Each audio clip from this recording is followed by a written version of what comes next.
بسم اللہ الرحمن الرحیم۔ یاسین تیرے اس میں گرامی کا ضمیمہ ہے، نون تیری مدحا قلم تیری ثنا ہے، واللیل تیرے سایہ گیسو کا تراشا، والعصر تیری نیم نگاہی کی ادا ہے۔ خالق نے قسم کھائی ہے اس شہر اما کی جس شہر کی گلیوں نے تجھے ورد کیا ہے۔ اے سلسبیل یاسین و طٰہٰ، اے رگو ریشہ کونین کے مقصد اول، اے حسن رخ ارض و سماوات، اے کائنات کی وسعتوں میں واقف معراج بشر، آپ کی ذات پر ہمارا سلام۔ کیونکہ نہ پوچھ تجھ پر سلام کہنے میں کیا کشش ہے، نہ پوچھ تجھ پر سلام کہنے میں کیا کشش ہے، کہیں خدائی کہیں خدا ہم نوا ملا ہے، دل شکستہ سے عرش تک ہے تیری رسائی، کہاں سے چل کر کہاں تیرا سلسلہ ملا ہے۔ عالی وقار عرفان حق ہدف خلقت ہے، کامل انسان وہ ہے جو خدا کی معرفت کو حاصل کر لے۔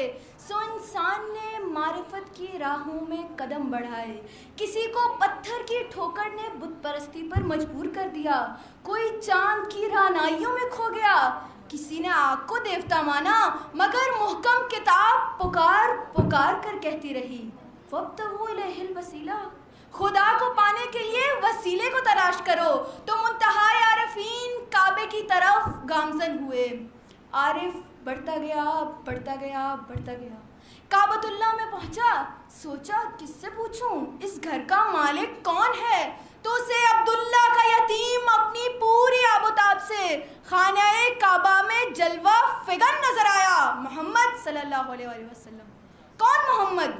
جن کی آنکھ عین اللہ، جن کا چہرہ وجہ اللہ، جن کی زبان لسان اللہ، جن کا پہلو جنب اللہ، جس محمد کو جہاں دیکھو خدا یاد آ جائے۔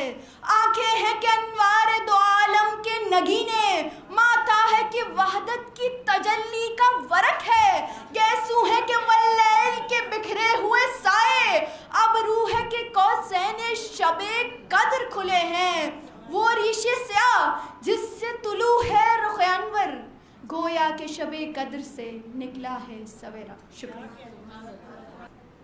کیا کہنے، ماشاءاللہ، سبحان اللہ۔ جی بہترین انداز سے سیرت رسول پاک بیان فرمائی، اور بلا تاخیر میں یہاں پر اپنے سامعین کو بتانا چاہوں گی کہ جو ڈیبیٹر